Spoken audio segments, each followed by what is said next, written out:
Amanda Brooks here, coming to you live from Bangor, Maine. Hope you all had a wonderful weekend. For those of you who have never tuned in before, I am a physician assistant. I've practiced emergency medicine for 14 years, but decided that there really needed to be a gap bridged between modern and alternative medicine, and so I opened a wellness center 2.5 years ago, known as the Integrateness Center.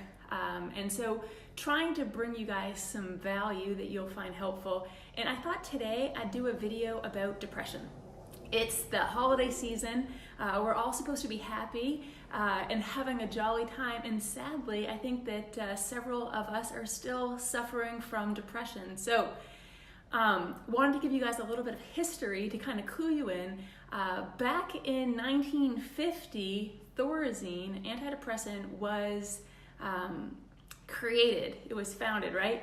But before that, guess what we were doing? We were treating depression surgically. Do you guys remember when we were kids joking about lobotomies? Well, the person that created or invented the lobotomy actually won the Nobel Prize in 1949. But anyway, so cases of depression were treated surgically. Hey, good morning, Morgan. Good morning, Jill.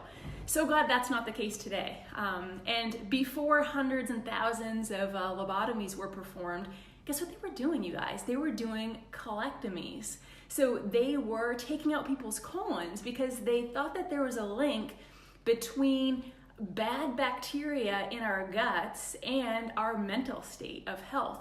Hey, good morning, Boyd. Good morning, Brandy. So guess what though? 1 out of 3 of these patients, they were dying. So there was a huge risk associated with the surgical procedure. Well, at the same time as these colectomies were being performed, some other physicians saw that there was improvement with mood, anxiety, depression, and starting patients on probiotics.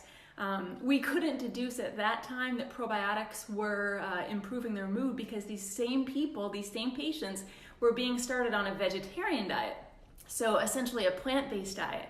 But what physicians were finding is there was a huge link between psychiatric illness and feces quantity, moisture, and odor. And they found that when people were placed on probiotics, the amount of stool was increasing, its moisture was increasing, and the odor was diminishing. Now, that was a century ago, okay? So things were pretty quiet for a while, but there's a new science emerging, you guys. It's called enteric, which means inside the intestines, so intestinal neuroscience. Okay, so enteric neuroscience is talking about the nerves that create our gut, that are in our gut, and this is now known as our second brain. It's not hugely surprising, it's very complex. Actually, our gut has 100 times more contact with the outside world compared to our skin, which I'm sure many of you will find that very interesting. And if you saw a post of mine a few days ago, 90% of our neurotransmitter serotonin, it's actually produced in the gut. So with that being said, we know that there's a link between our emotional state in our gut, right? Have you guys had butterflies in your stomach? Have you had that gut feeling? And if not, there was some research I was just looking at done during final week at a college. And guess what they did? Kind of gross. But they scraped feces from toilet tissue of college students taking finals. And what they found is before finals week, there was a large amount of bacteria, good bacteria in the feces. But due to the stress response, as the week progressed, the amount of bacteria dwindled, kind of deducing the fact that, yeah, definitely emotional state plays a role in our gut health. But I guess the real question is this. The real question is, does our gut health play a role in our emotional well-being?